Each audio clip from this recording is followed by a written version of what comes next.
Opportunity dropped into your lap. You're wondering if you should take it, or you took advantage of an opportunity and now you're wondering, was it the right decision to make? I would imagine, and welcome and thrilled to see those of you on the live broadcast. Every day we're faced with little decisions, and then there's those moments and times when we're faced with what seem to be the what I call the needle moving decisions, the impact decisions. And how do you know that you're making the right decision? I had a conversation with a woman yesterday who was just in this angst of, do I take this step or not? Do I go for it or not? Do I stay where I am, or do I move forward in this way?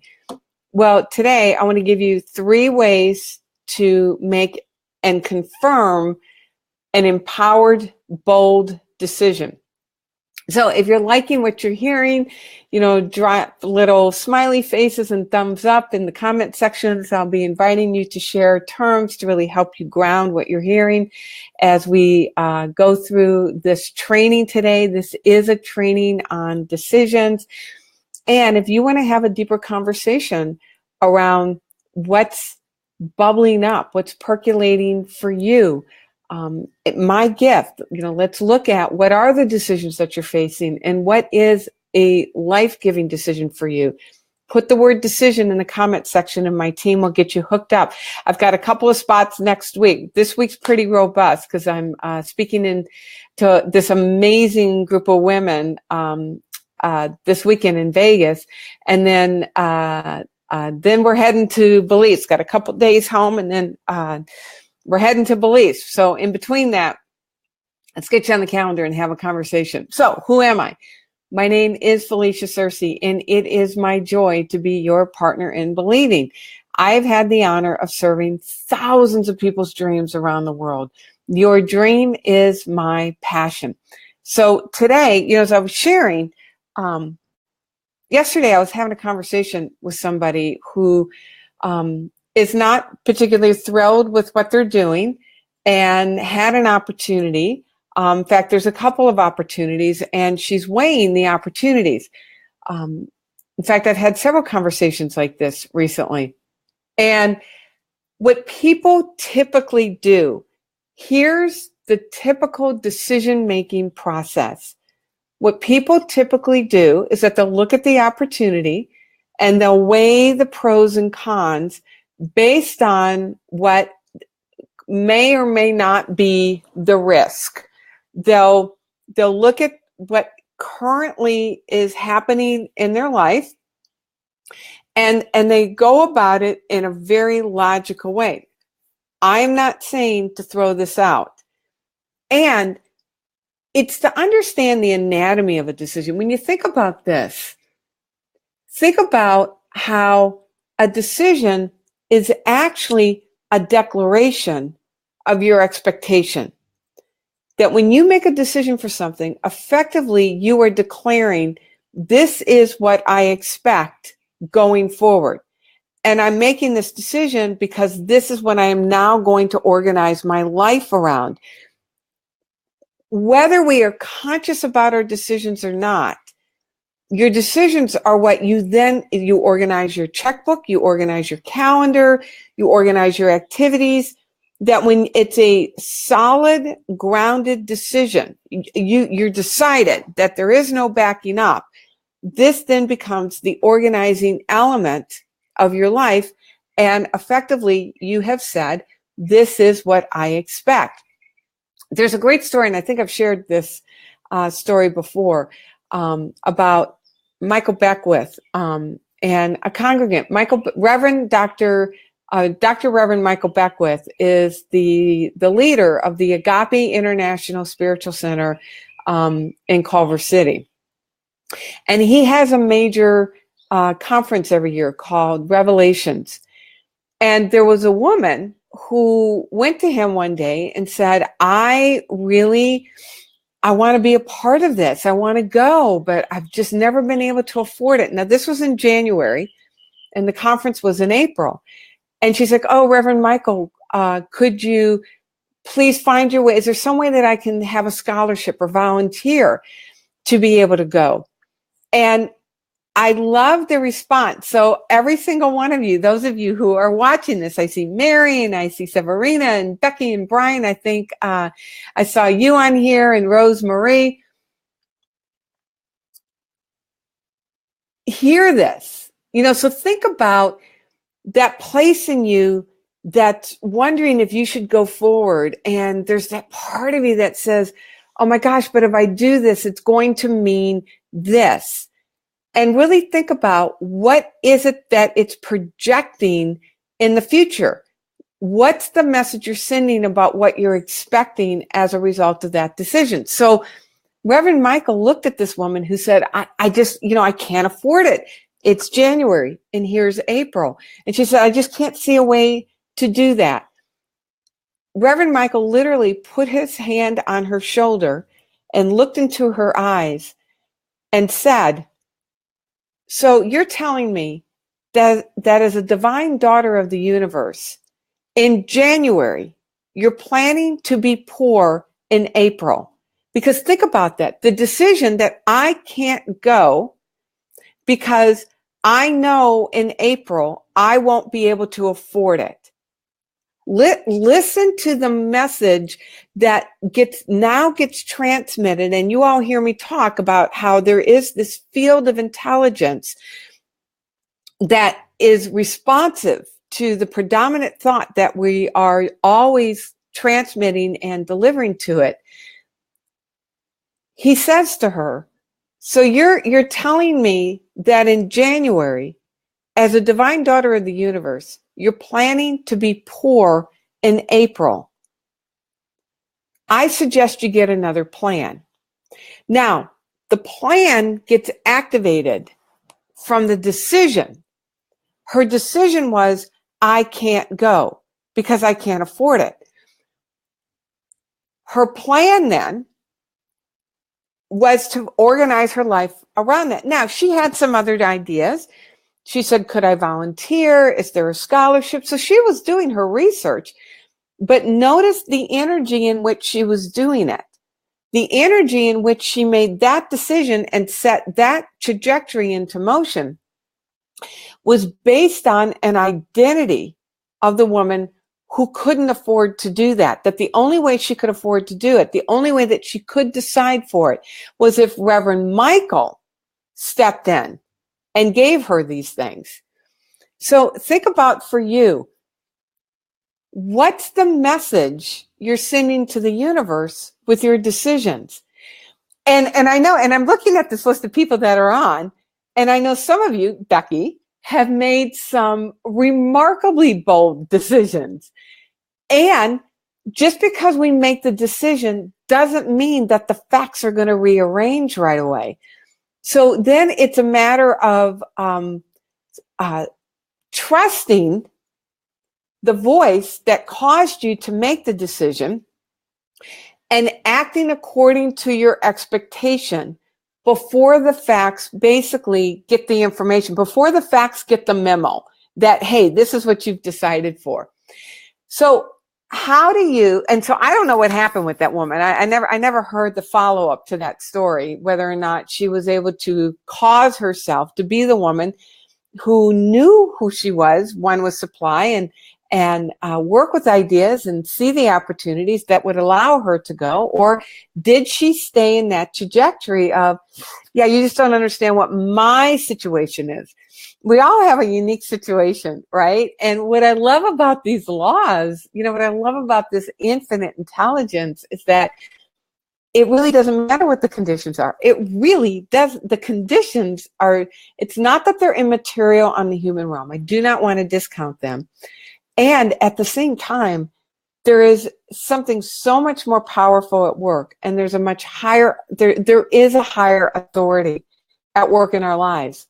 Our decisions reflect our awareness and our dependency on that higher power, that higher authority. So how do you make and or confirm and keep empowered, bold, life-giving decisions? So let me walk you through three ways. And it's actually layered. So there's a layer to this. So first of all, if any of this is landing for you, put little hearts and thumbs up. If you've seen yourself make decisions based on an expectation of something not necessarily changing, you don't necessarily have to acknowledge that or fess up to it, but are you ready to do it differently? Are you ready to make decisions differently? And to put different in the comment section. And if you want to have a conversation and get support around your decisions and really living a life that you are meant to live with, a life that you love, it's this awareness piece. Here's the other thing.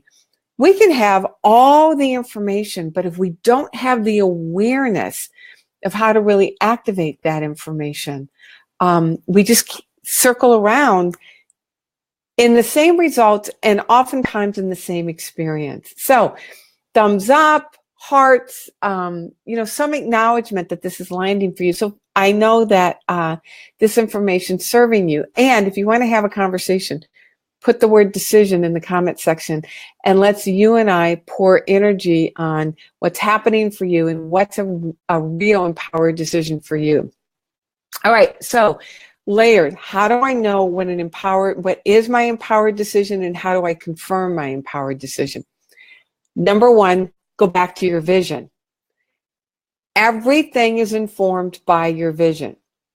Now, ask yourself, do I have a vision that when I think about it, it just lights me up and scares you a little bit all at the same time? Do you have a vision that is alive making and empowering?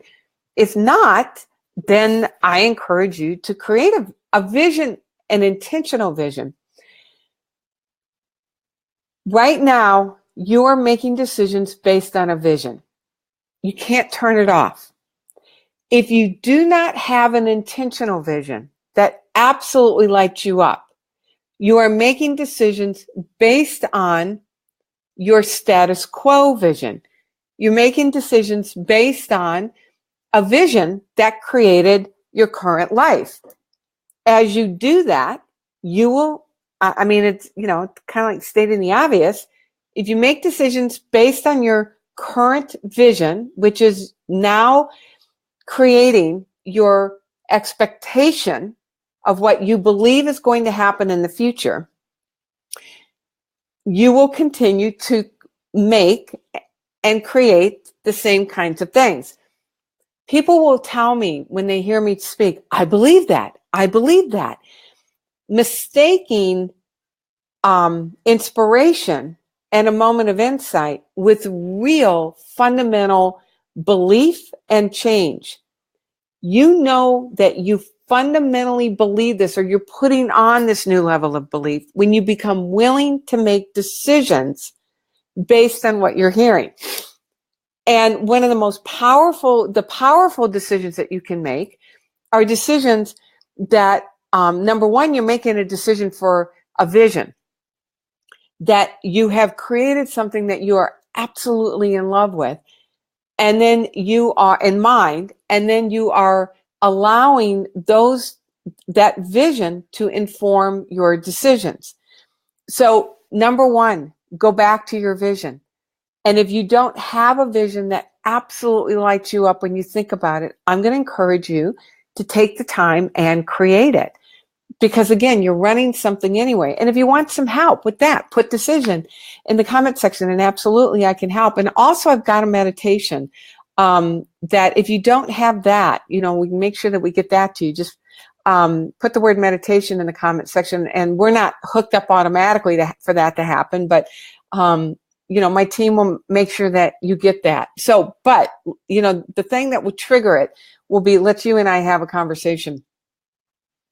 And so put decision in the comment section if you want help with your vision. All right. So number one, go back to your vision and ask, is this decision in alignment with my vision? And if it's not, Yeah, thank you, Severina. Always nice to have my team on the spot when I just kind of spontaneously say, all right, we'll do this and we'll get this to you. So does the decision align with my vision? Because if it doesn't align with your vision, it's aligning with the status quo. So number one, go back to your vision. Now, number two, and it's the next layer of this process. Number two, ask if the decision for this opportunity, this idea, this action will move you in the direction of your desired, your more global desired outcome in a way that is fun, empowering, and freeing. There are lots of ways to create a result.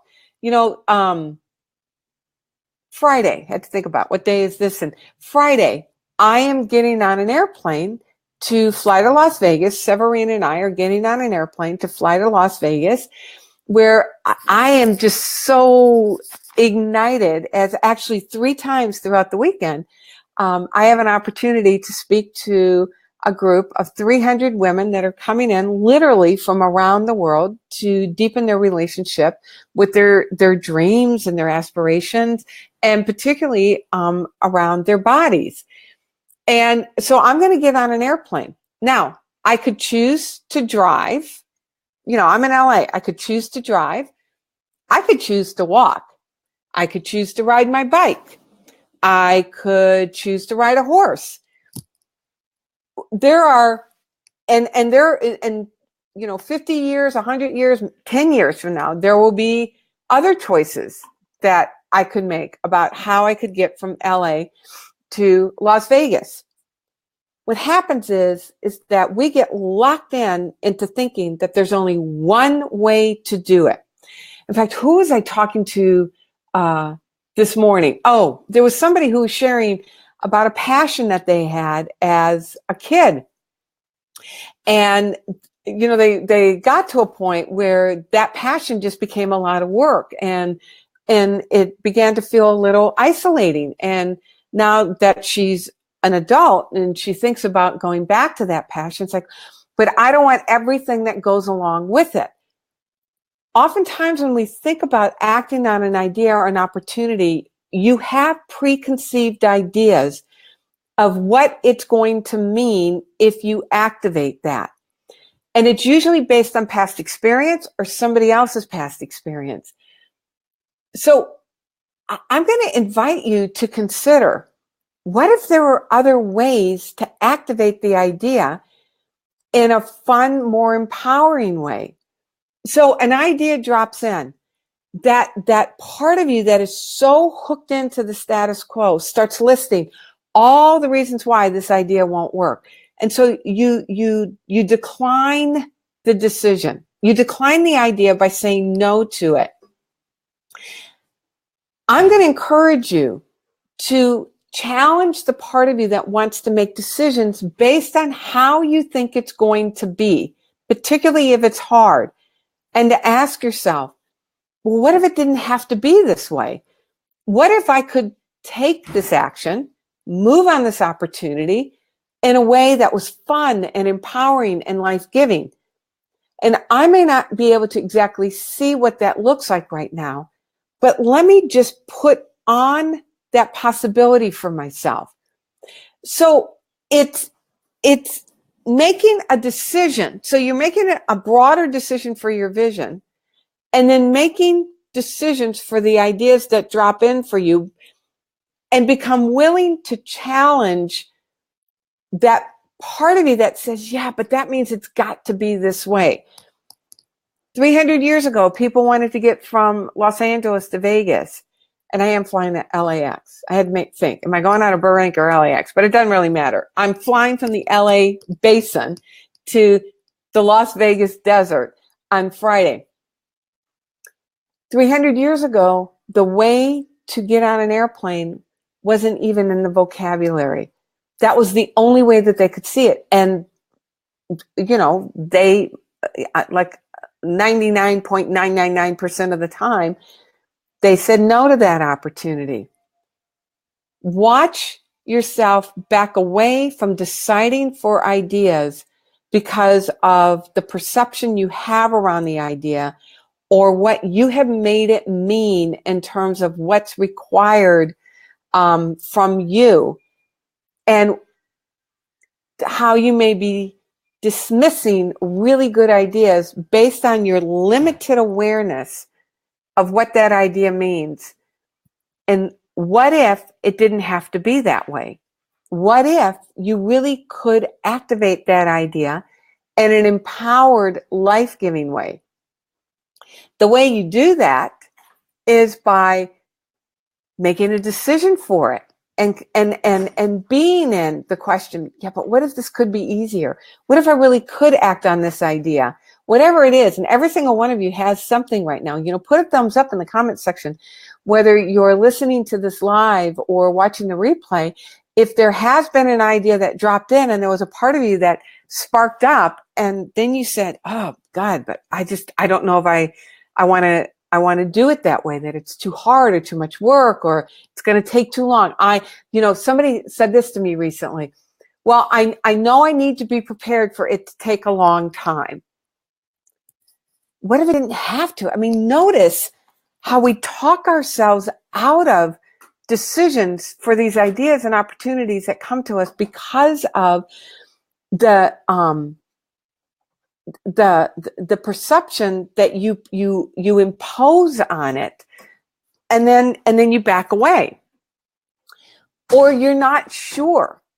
So much energy is wasted in indecisiveness, and it's that trying to figure out, well, is it really going to be this way? And I don't know if I want to do it if it's really going to be this way. A key part of making really life-giving decisions is being willing to step out into that unknown and take that risk, which is why it's so imperative to have a dream that you are in love with.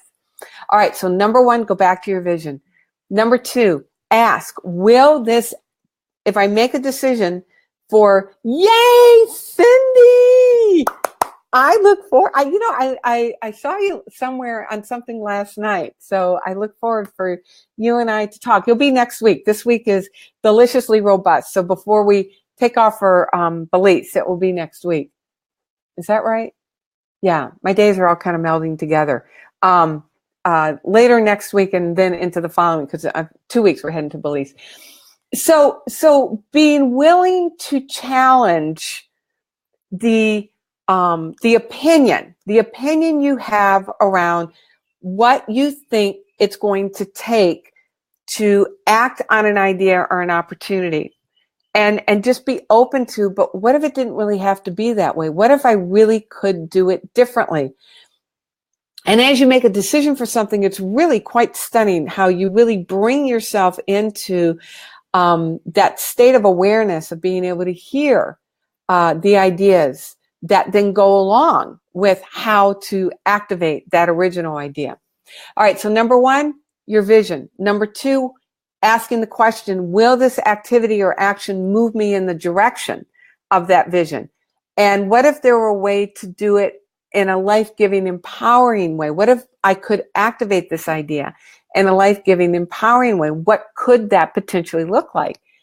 And then number three, those decisions that you've already made and you're still in this place of vacillation and anxiety and just that doubt gripping, was this a good decision? What do? You decide that it was a good decision. You make a decision that it was a good decision. You're in it.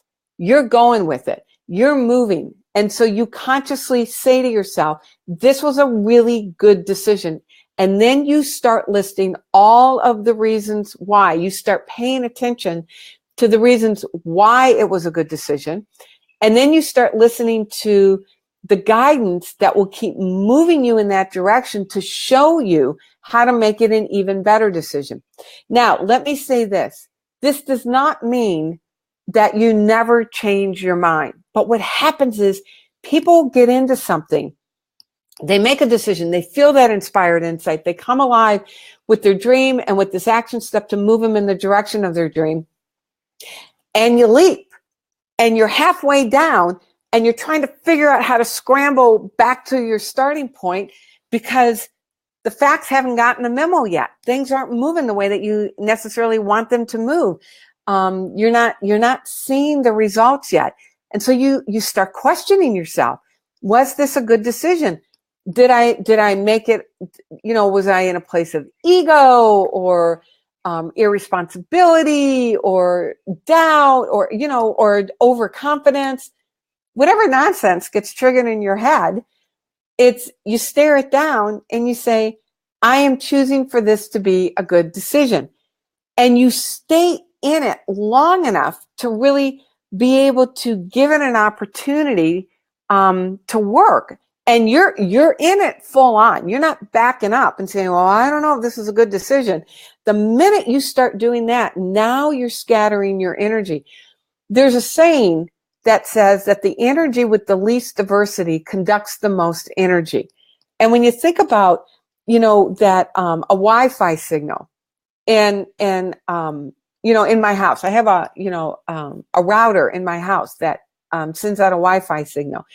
Every time we bring in a new device and we hook it up to that particular signal, we've weakened the signal because now we're dispersing it more.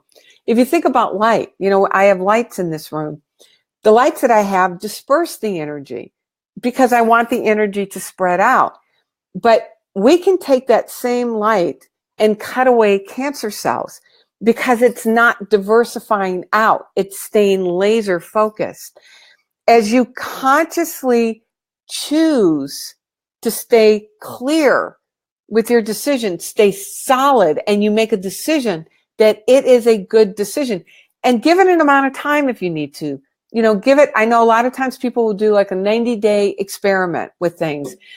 And during that 90 days, anytime that part of you wants to question about whether or not this was a good decision, that part doesn't get airtime. Nope, this is a good decision. And here's how I already know this is a good decision. You start stacking all the good that comes from that decision. And here's what I'm doing as a confirmation that this is a good decision.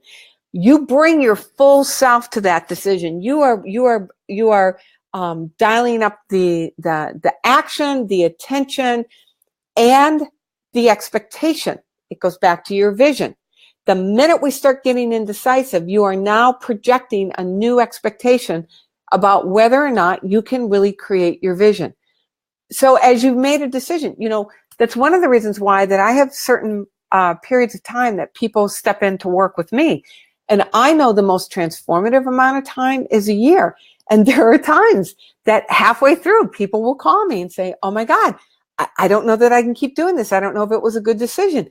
And when we go back and look at where you are because of this decision, and know that when you get in the middle of it, and especially when things start moving, that gravitational pull, that the desire for the status quo, it's stunning how loud it can get, and it will cause you to start doubting everything.